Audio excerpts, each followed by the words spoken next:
ილოცავს ამ დიდებულ დღესასწაულს ხარებობას. ეს სიხარულის და სიყვარულის დღესასწაულია.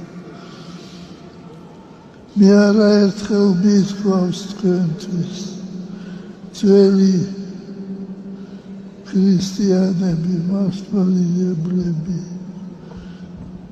ამბობდნენ, რომ სვიტი ბუდესაც არ იკეთებს ხარების დღეს.